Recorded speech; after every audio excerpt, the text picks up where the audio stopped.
Ernesto Mecchia es doctor en Ciencias Sociales y licenciado en Psicología en la Universidad Nacional de Buenos Aires. También es profesor estable de grado y de posgrado en la UBA y en la Universidad Nacional del Litoral, donde enseña metodologías cualitativas de investigación. Es un hombre que ha investigado mucho y escrito sobre la homosexualidad, la discriminación y el prejuicio. Y me animo a decir que otro escritor, Gustavo Pecoraro, en algún momento dio a entender que el sociólogo y escritor Ernesto Mecchia, mi amigo querido, dijo, tiene por Rafaela Carrà el más alto aprecio y la tiene en un pedestal. Quizás Gustavo es el más rafaeliano que conozco. ¿Es así? Bienvenido, buenas noches. Hola, buenas noches. ¿Cómo están? Hola, Rafael, ¿cómo estás? Buenas noches, Ernesto. ¿Qué tal? Bueno, soy sociólogo. Bien. Y la sociología creo que me permitió mucho comprender un montón de cosas de Rafaela. Y bueno, yo soy, qué sé yo, como un enamorado eterno de Rafaela Carrà.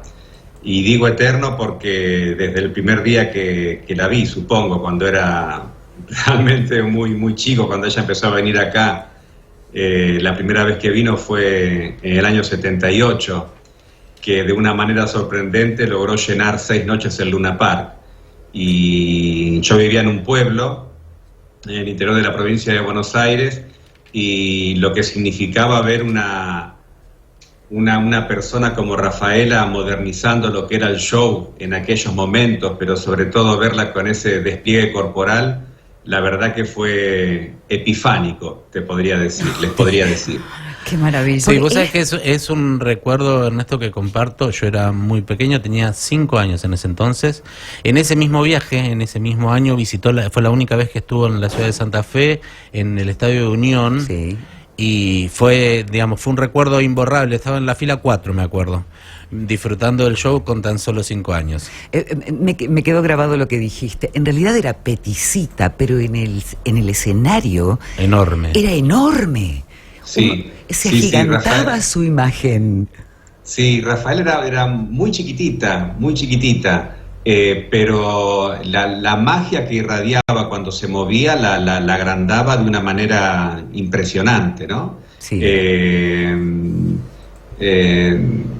No sé qué más podría decirte, tengo tanto para decirte de Rafaela, no sé si tienen alguna preguntita y yo respondo lo que sea. Yo tengo una puntual, no sé, Marcelo. Tenemos unas dale, cuantas, dale. tenemos unas cuantas, pero arranca Sí. Claudia. Sí, arranco con Comience. esta. Ernesto, ¿cómo es posible que Rafaela Carrà haya, por un lado, encantado a la familia, a todos sus integrantes, y por el otro sea el ícono de la platea gay, digamos? Esa dualidad, ¿cómo se explica? Linda pregunta. Rafaela María Roberta Peloni, que nació en 1943, fue realmente un personaje todoterreno.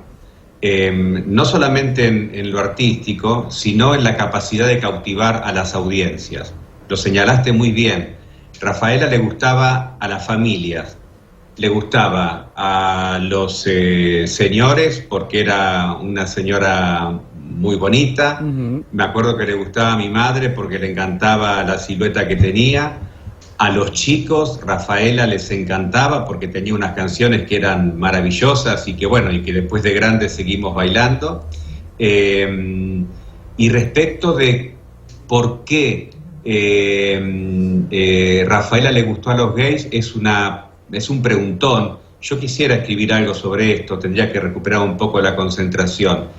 Pero Rafaela fue una gran estrella, un estrellón que nunca quiso ser diva.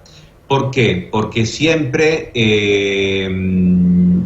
a diferencia de una diva que puede ser totémica, simétrica, perfecta, medida, Rafaela era puro exceso corporal, puro exceso vestimental, y ese exceso a veces la llevaba a ella a jugar a propósito con la exageración, con el ridículo, ¿sí?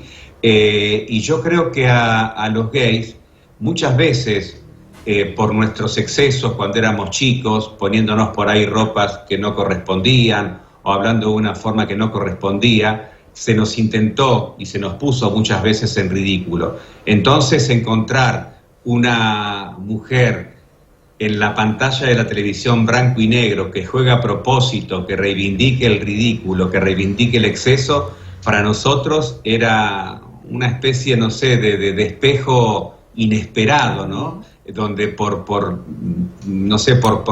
por primera vez podías reconocerte, ¿no? Sí, que reivindique, que visibilice y que permita. Digo, creo que habilitaba, tuvo la función de habilitante también para este juego y este salir del closet a fines de la década del 70, digamos, estamos hablando de hace mucho tiempo atrás. Sí. Yo creo que Rafaela, sin quererlo, habilitó el coming out de un montón de nosotros dentro de la familia, ¿sí? Pero es muy interesante verlo, por ahí podemos hacerlo esta noche en YouTube. Rafaela en 1978 en la RAI hizo un espectacular muy impresionante que se llamaba Ma que Sera, ¿no? Y ahí estrena la canción Luca, que acá conocimos como Lucas. Y en el estudio estaba sentado el diseñador preferido de ella, que se llama Luca Sabatelli. Y Rafaela, con un vestido absolutamente exagerado, absolutamente rojo, se le acercaba a Luca Sabatelli y le hacía así como cascándolo, pero con mucha ternura, señalándole una picardía: Lucas, Lucas, Lucas, ¿dónde te has metido? ¿Qué te ha sucedido? ¿No?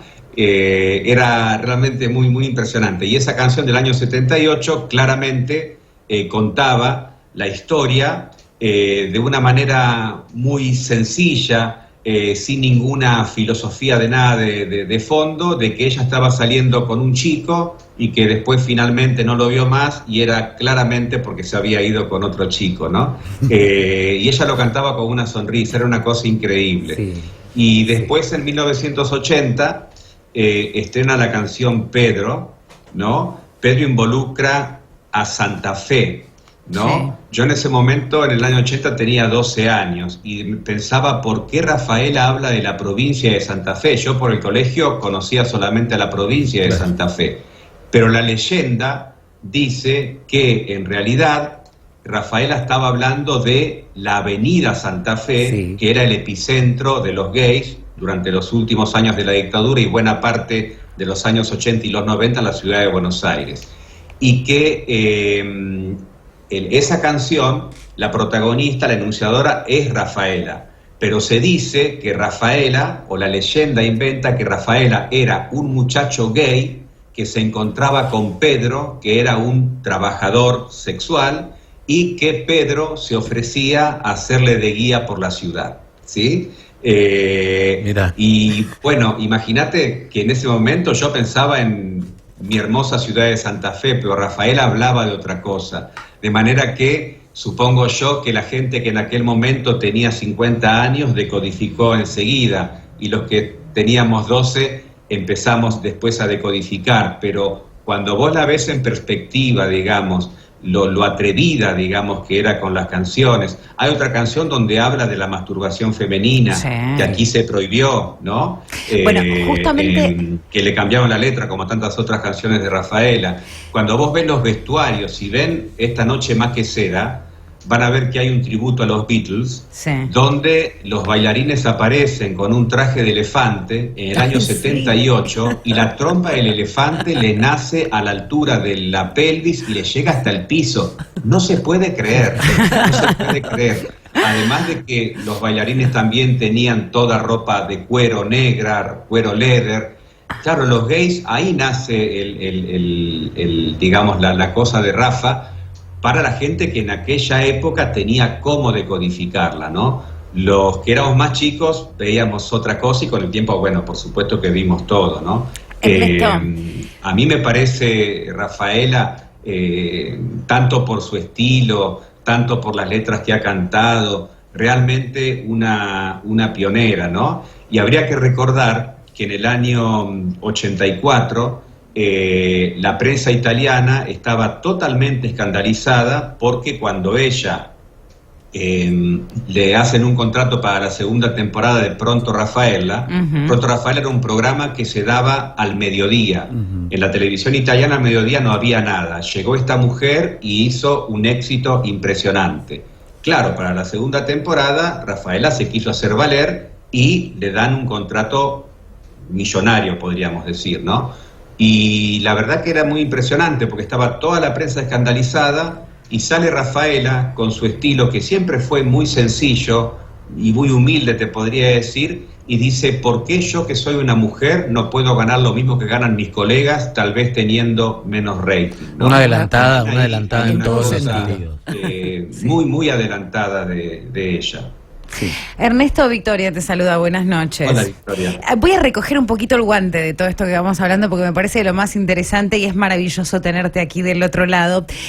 Claudia comenzó hablando de esta dualidad, ¿no? De esta mirada que uno podría tener sobre Raffaella. Después fuimos a La Gran Estrella y aparece entre medio también esto de la censura, ¿no? La censura sí, como cuestión interesante en cómo ella construía sus canciones en función de lo censurado, ¿no? Aquello de lo que no se podía decir y lo traía a la luz con la lentejuela y bien como decías vos, con sus vestidos rojos y hablándole a Luca en vivo y en directo, con esa mirada tan tierna, porque aparte lo marcaste, pero también en términos de... Y recién también, insisto con esto, estoy como juntando el guante. Decías, la prensa en el 84, la prensa italiana se escandalizó. Fue una mujer que tuvo mucho tiempo encima justamente la censura, la mirada, la prohibición, e igualmente pudo sostener todos esos espacios. Sí, muy bueno. Raffaella tuvo la censura no solamente en Argentina, en Italia sí, durante mucho tiempo. Acordate que en el año 70... ella hace su primer gran programa que se llamaba Canzonissima y no por primera vez, pero bueno, baila con Alberto Sordi mostrando el ombligo. El ombligo, ¿no? El claro. ombligo, sí, el ombelico. El ombelico más famoso de Italia es el de Raffaella.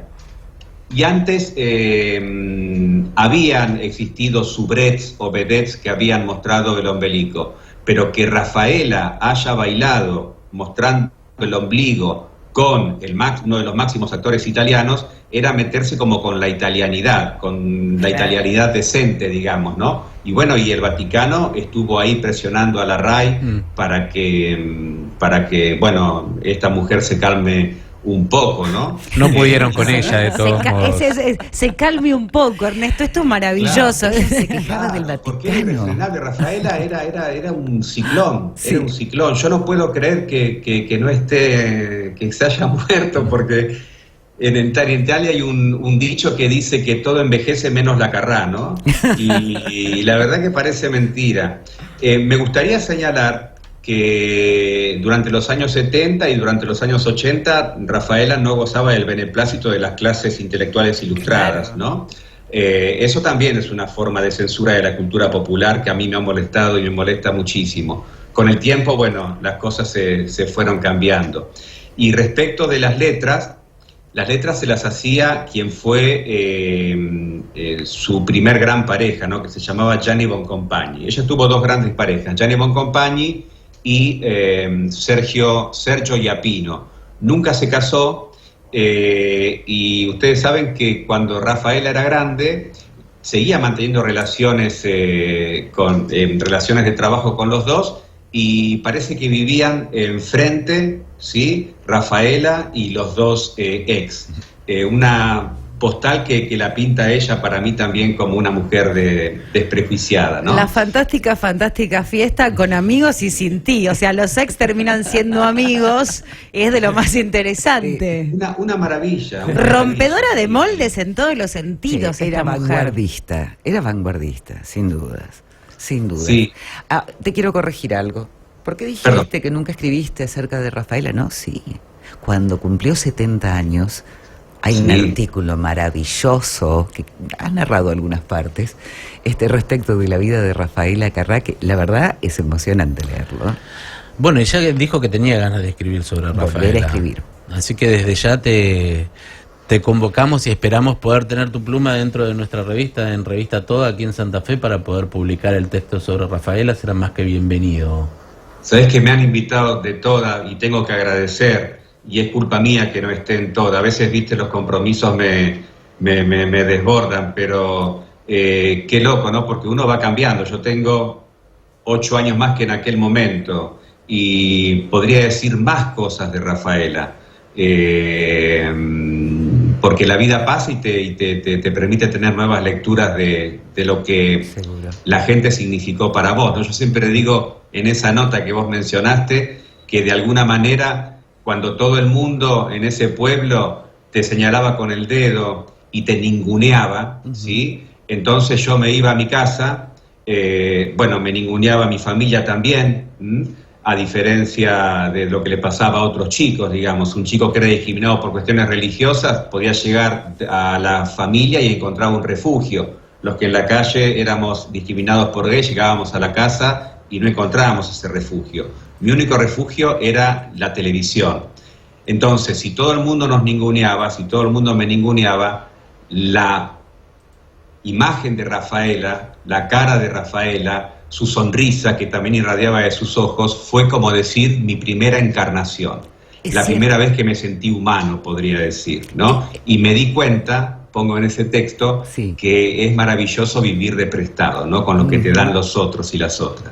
¿Es cierto que te sentaban de espaldas al televisor cuando aparecía Rafaela Carrá? Ay, mira, estoy acá en la mesa de comedor de mi casa y bueno, no, de casualidad, claro, estaba la mesa rectangular y estaba acá la tele y el único que daba la espalda o de costado a la tele era yo. Entonces cuando aparecía Rafa los sábados a la noche, yo tenía que dejar de comer y darle y girar la silla, porque te imaginás que no me quería perder ni el minuto previo a que empezaba Rafaela en Canal 13. Y sí, en ese artículo, qué bien que lo leíste y te agradezco. Yo digo que dejaba de comer, dejaba de mirar las caras de siempre, pero sobre todo le daba las espaldas a papá, que ayer cumplió 90 años, y con quien hoy hablé sobre Rafaela, pero en aquel momento darle las espaldas a papá era darle las espaldas al mundo, ¿no? Sí. Entonces Rafaela de alguna manera me sustrajo a muchos de nosotros, nos sustrajo de un mundo que no era amable, que era cruel, y lo digo, y ahí estaba Rafaela. Ay, Ernesto, Yo, yo claro, quisiera seguir. pero me parece que nos debemos una charla aún más profunda sobre Rafaela, sobre Santa Fe, sobre todas las avenidas que representan un montón de otras miradas, por decirlo de alguna manera también, y cómo esas avenidas el último tiempo se han ensanchado y ya no tienen específicamente un nombre, sino que son muchos espacios en los que ustedes me parece que encuentran espejo. En esto insisto, y voy a tomar tu propio guante, Ernesto, ella fue la pionera. Pionera absoluta, pionera absoluta. Y hablando de esas calles que ahora no son tan exclusivas, está por aparecer la nueva edición que publican generosamente Ediciones UNL y Eudeva de Los Últimos Homosexuales, ¿sí? Y justamente uno de los capítulos, que se llama La Nueva Meca Gay, trata de demostrar cómo los espacios de socialización de los gays fueron cambiando desde finales de la dictadura hasta el año 2019 en que cerramos la investigación. Así que un día, si querés, podemos también, si quieren, podemos hablar de ese libro. me encantaría. Absolutamente. Pero aparte me encantaría también hablar un poco esto de los últimos homosexuales y los gays, porque ¿cómo no? ahí es donde Ahí estoy debiendo una nota todavía a Toda, que no la pude hacer. Ernesto, si seguimos charlando van a ser 3, porque ya le debes una a Rafaela, no se la debes a Toda, se la debes a Rafaela, ahora una con entre el libro y la mirada sobre, así que si seguimos charlando van a ser 3 la que le debes a Toda. Bueno, nos despedimos con tu promesa de al menos 2 notas adeudadas y debidas. Y de acuerdo, con mucho agradecimiento. Y me sentí bomba, muchísimas gracias. Qué bueno. Excelente. Gracias a vos. Excelente. Cálidas. Gracias Ernesto, un placer para nosotras. Ernesto Mechia.